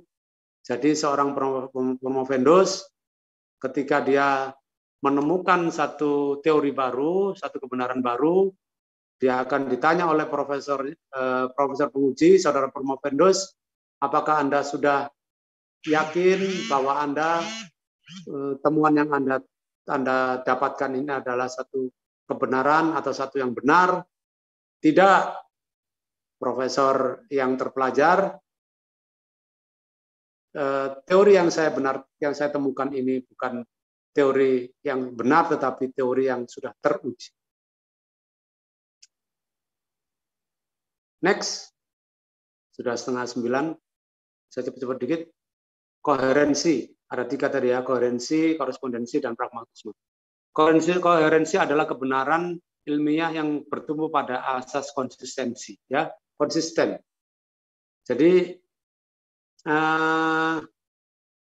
satu metode ilmiah, teori kebenaran tadi, teori kebenaran itu yang pertama adalah koherensi.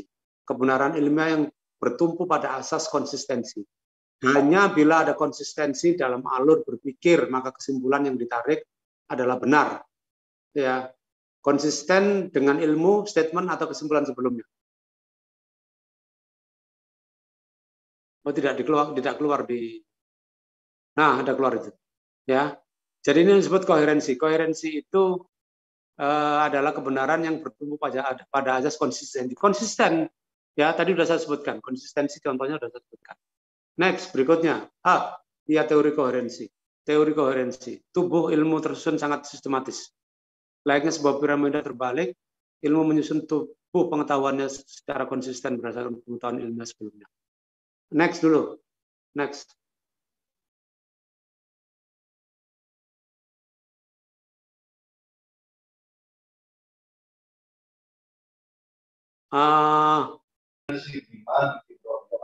Next lagi aja, kita bicara soal teori korespondensi. Tadi koherensi ya, tadi yang disebut sebagai teori kebenaran, koherensi, kemudian korespondensi. Apa korespondensi? Teori kebenaran yang mendasarkan diri pada kriteria tentang kesesuaian antara materi yang dikandung oleh sesuatu pernyataan dengan objek yang kita kenal, yang dikenai pernyataan itu. Bila kita menyatakan gula itu rasanya manis, maka pernyataan itu benar, karena benar dalam kenyataannya gula itu memang manis. Itu korespondensi, kesesuaian. Ya, teori kebenaran itu konsisten dan koheren. Kalau ditemukan bahwa gula itu manis, memang berkorespondensi dengan kenyataan bahwa gula itu manis. Itulah yang disebut sebagai korespondensi. Next.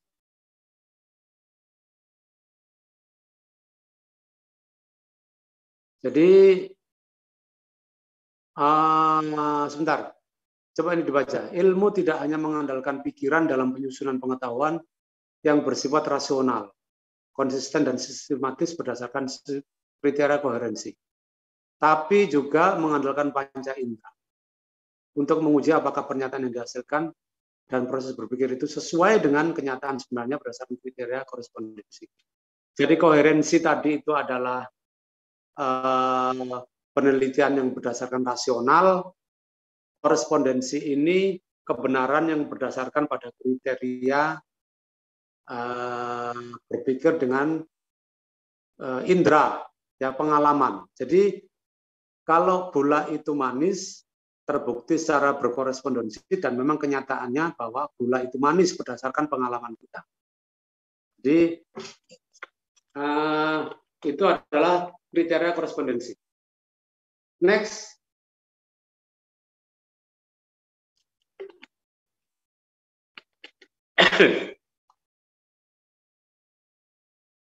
Ini tadi sudah saya singgung, ya, a posteriori. Kesimpulannya tadi sudah disimpulkan melalui pengujian, ya, yang berkali-kali. Kemudian hasilnya pengetahuan itu dapat diandalkan.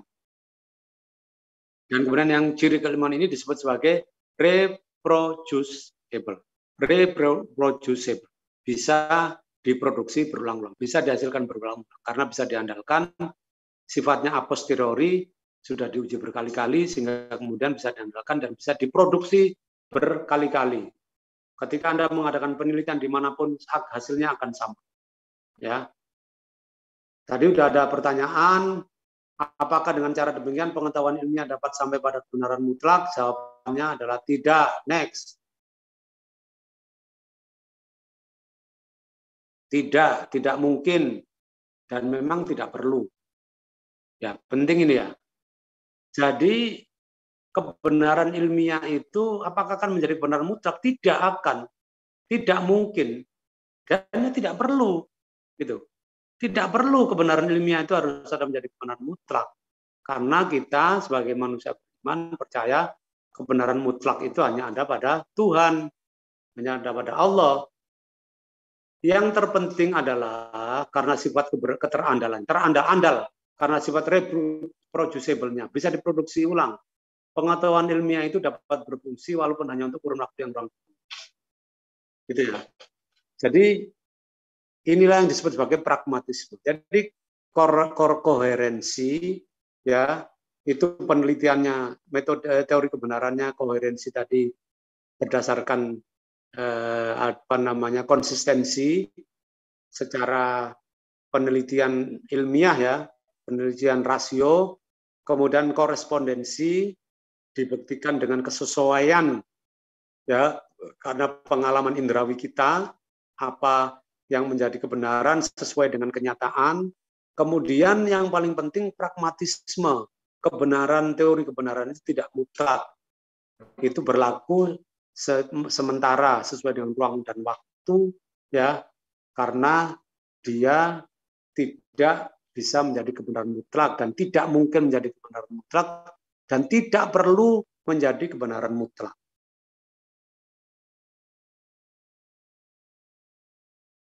Jadi itu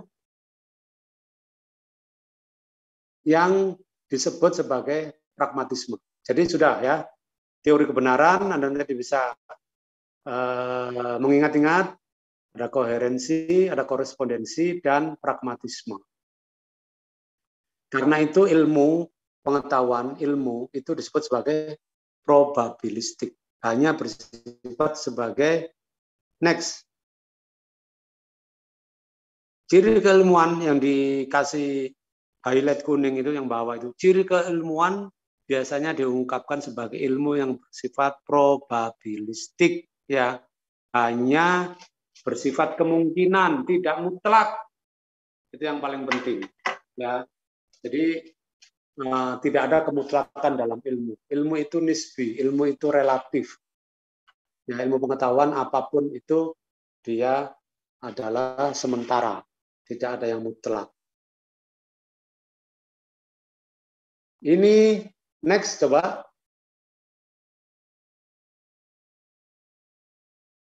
Next.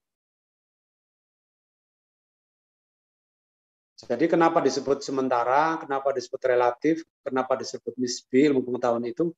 Kalau ada teori belum, jangan naik dulu. Naik dulu. Naik sebelum. Jadi probabilistik ya. Next, satu lagi. Next. Nah, jadi tadi yang penting pragmatisme itu adalah bahwa kebenaran yang bersifat tidak mutlak, nisbi, relatif, sampai dengan ditemukannya teori yang baru yang bisa diuji secara a posteriori tadi, yang bisa diuji menurut kriteria kebenaran, yang bisa diuji sesuai dengan bisa dipertanggungjawabkan ontologi, epistemologi, dan aksiologinya.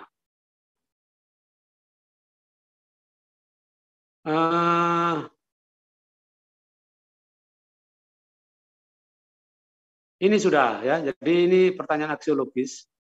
aksiologis tadi itu kegunaan ilmu pengetahuan ya yang disebut sebagai applied science tadi. Jadi fisika menimbulkan applied science berupa listrik yang kita pakai sehari-hari. Next. Ya, aksiologi tadi sudah.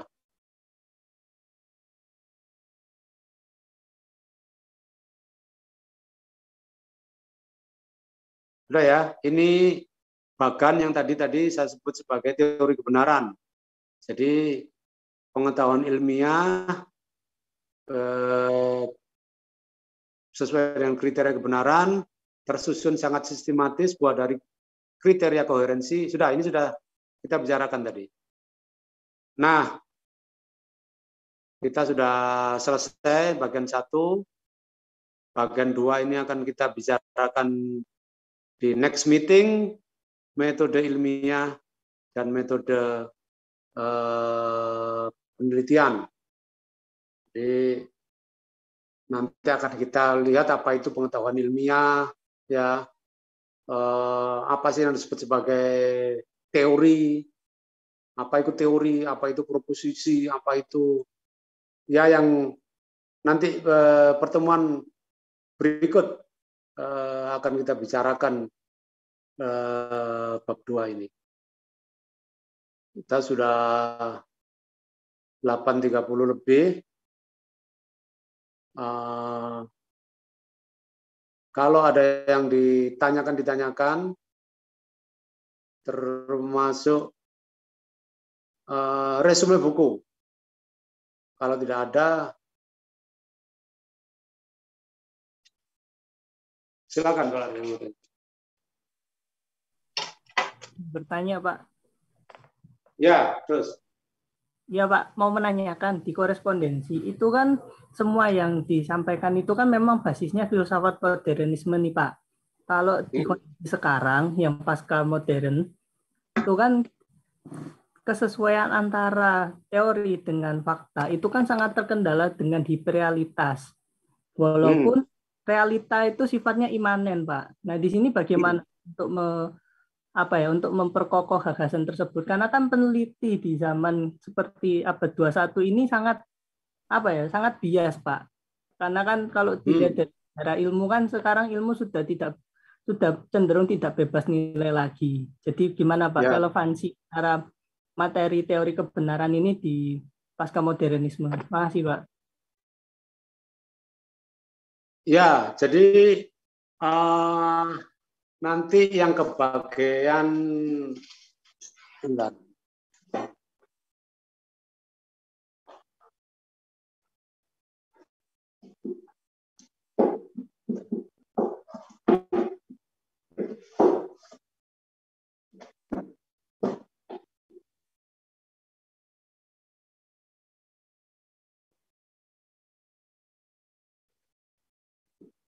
Jadi ini pertanyaan nanti supaya tidak membingungkan lainnya, pertanyaan Rusli. Nanti yang kebagian buku Filsafat Ilmu Profesor Dr. Haji Nung Muhajir. Di sini adalah Filsafat Ilmu, judulnya Positivisme, Post-Positivisme, dan postmodernisme. Jadi pertanyaannya Rusli tadi itu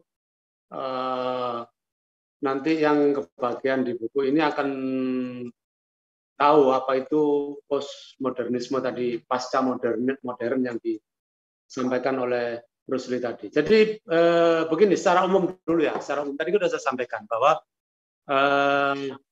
ketika belum ditemukan ilmu pengetahuan, gampangnya begitu, pramodern itu kan masa yang tadi saya sebut prailmiah, ya. Orang masih melihat gejala alam itu sebagai satu yang misterius, ya, karena itu kemudian orang di Jawa ini menunjukkan mistik, ya kan, mistis, kemudian nyembelih kepala kerbau, dilarung ke laut dan segala macam. Itu pramodern. Kemudian ditemukan memasuki masa modern. Masa modern itu ketika ditemukannya, kalau di Barat sana itu disebut ketika masa Renaissance. Renaissance itu masa kebangkitan, ditemukannya ilmu pengetahuan, ya ilmu pengetahuan, karena begitu. Jadi Renaissance itu abad-abad 14-15 mulai bangkit, ya ilmu pengetahuan mulai banyak ditemukan. Salah satu yang paling penting itu Auguste Comte namanya, itu menemukan apa yang disebut sebagai positivisme. Jadi positivisme itu begini. Tadi kan saya sebutkan bahwa ilmu itu didapat dari ada yang namanya ilmu realisme yang terlihat nyata, kemudian empirisme.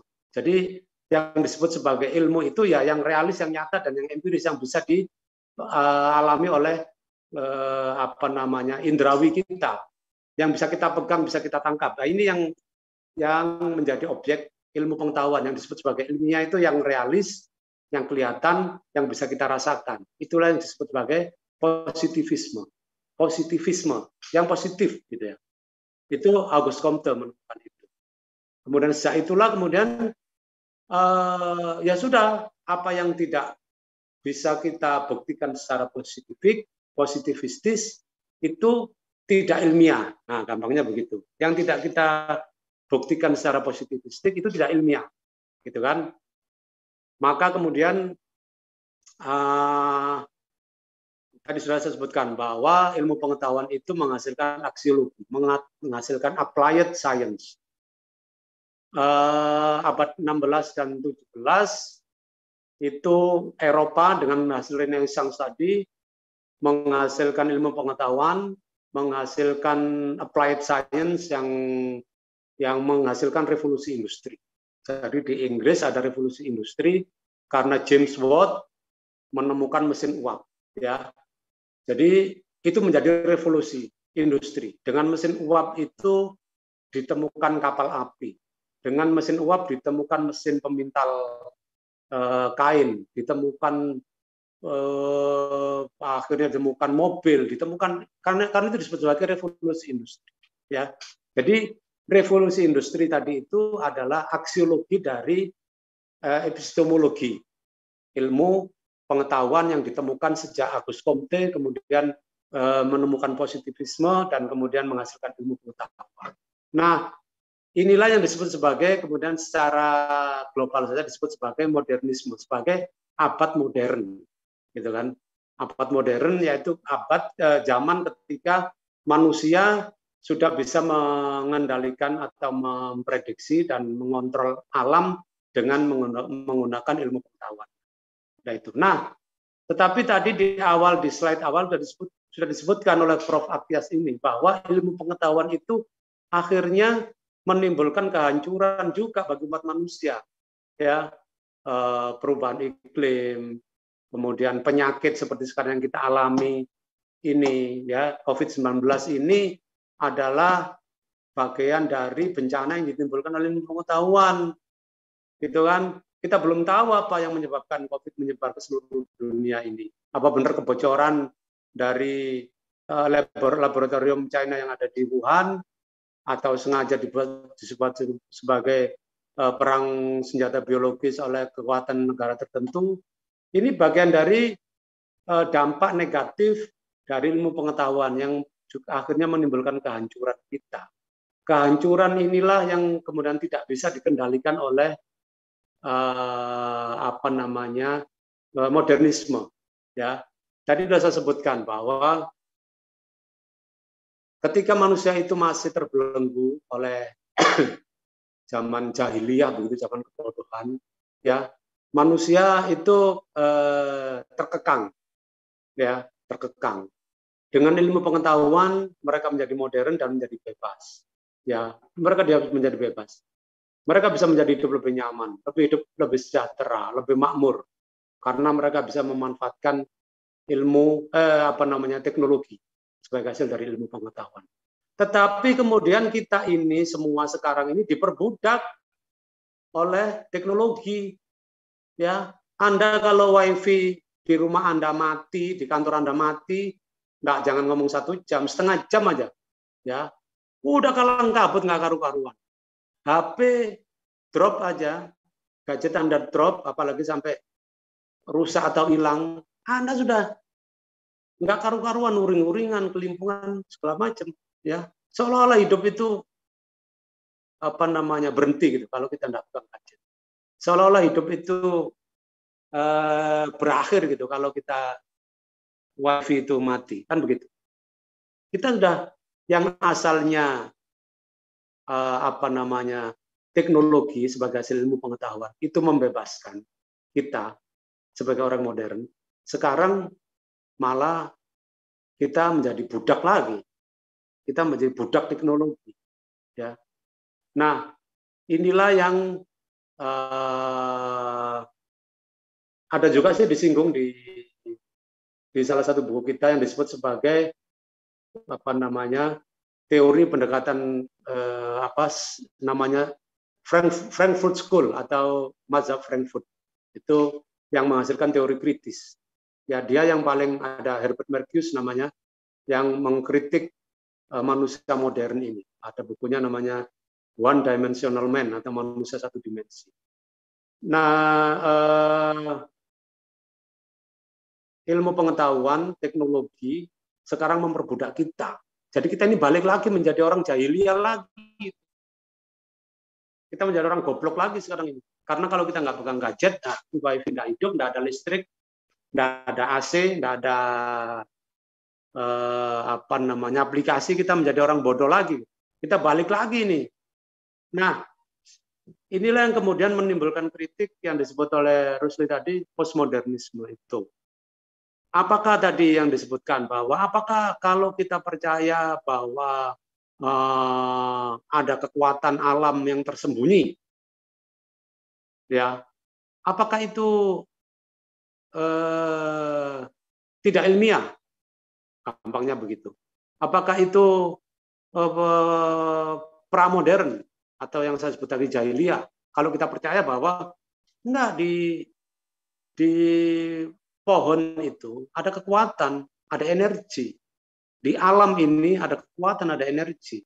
Ya, di air itu ada kekuatan, ada energi. Gitu. Apakah itu prailmiah? Enggak, gitu ya. Orang-orang yang percaya pada postmodernisme itulah kemudian yang mengatakan bahwa ya itulah yang disebut sebagai postmodernisme. Manusia modern itu manusia yang seragam, ya. Satu orang pakai gadget, semua pakai gadget. Satu orang pakai aplikasi, semua pakai aplikasi. Satu orang pakai jeans, semua pakai jeans. Satu orang pakai kerudung model siapa sekarang saya nggak tahu, pakai semua. Ya, satu orang makan BTS, semua makan BTS. Orang nonton Netflix, semua nonton Netflix. Seorang main Squid Game, main Squid Game.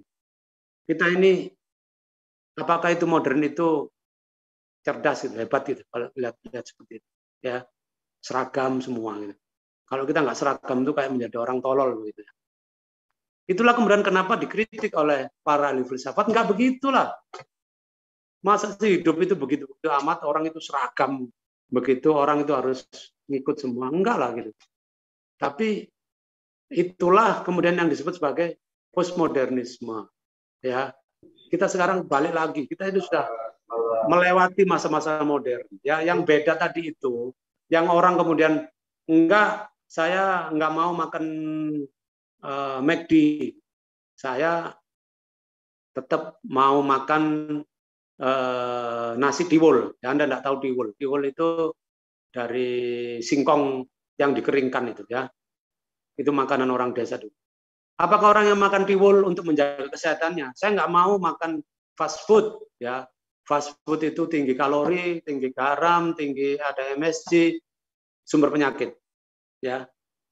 Modernisme itu sumber penyakit karena Anda makan McD, Anda makan Pizza Hut, Anda makan